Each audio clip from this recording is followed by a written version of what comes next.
आज educational justice पर कक्षा 7 के भूगोल विषय में पाठ 5 वायुमंडल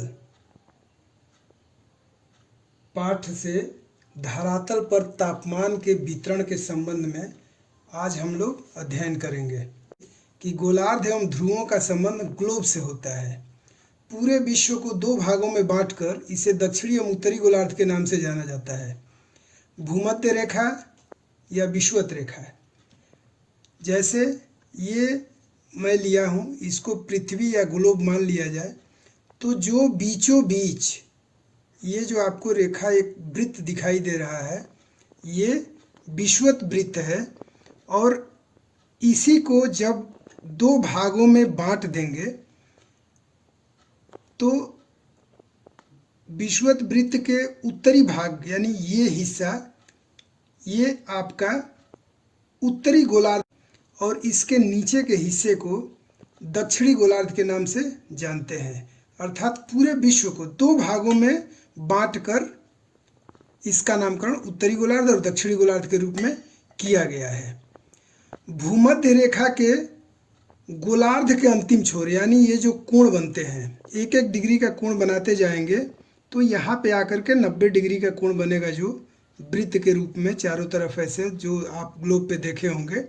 तो ये बिंदु जो होती है सबसे उत्तरी बिंदु, ये इसे ध्रुव बोलते हैं। ये उत्तरी ध्रुव के नाम से जाना जाता है और ये नीचे का जो बिंदु है ये दक्षिणी ध्रुव के नाम से जाना जाता है।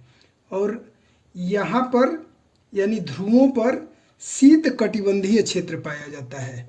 इसको बहुत ही आसानी तरीके से, हमारे पास ग्लोब नहीं है, उसके बाद मैं आप लोगों के बीच एक नया नवाचार किया हूँ, इसको अब हम देख सकते हैं। ये बिस्किट है, बिस्किट को मैं ग्लोब मान लिया हूँ। इसका ये उत्तरी ध्रुव है और ये दक्षिणी ध्रुव है। अब इसमें धरातल पर तापमान का वितरण कैसे होता है इसके बारे में अध्ययन करेंगे। तो ये हमारा विषुवत वृत्त अर्थात भूमध्य रेखा है। विषुवत वृत्त से 23.5 डिग्री उत्तर पर स्थित कर्क रेखा और विषुवत वृत्त से 23.5 डिग्री दक्षिण पर स्थित मकर रेखा के बीच की जो भाग है, पूरे विश्व के जो भी देश इसके क्षेत्र में आते हैं वो उष्ण कटिबंध है। और फिर 23.5 डिग्री यानी मकर रेखा से 66.5 डिग्री दक्षिण, मकर रेखा 23.5 डिग्री से 66.5 डिग्री के बीच में दक्षिणी ध्रुव वृत्त जो होता है ये दक्षिणी शीतोष्ण कटिबंध है। और कर्क रेखा अर्थात 23.5 डिग्री उत्तरी गोलार्ध से 66.5 डिग्री उत्तरी ध्रुव वृत्त पे जो भाग आता है ये उत्तरी और दक्षिणी शीतोष्ण कटिबंधीय क्षेत्र होते हैं। और 66.5 डिग्री से लेकर ध्रुव तक में जो भाग आते हैं उसमें दक्षिणी शीत कटिबंधी होता है और उत्तरी शीत कटिबंध क्षेत्र होता है। यहाँ पे हमेशा बर्फ जमा होता है और ध्रुवों पे 6 माह का रात और 6 माह का दिन होता है।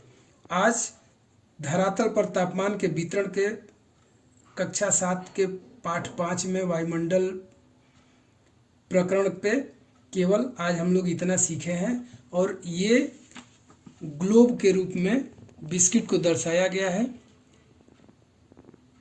अगर मेरे चैनल पे आप पहली बार आए हैं तो इसको लाइक, सब्सक्राइब और शेयर ज़रूर कीजिएगा। बहुत बहुत धन्यवाद।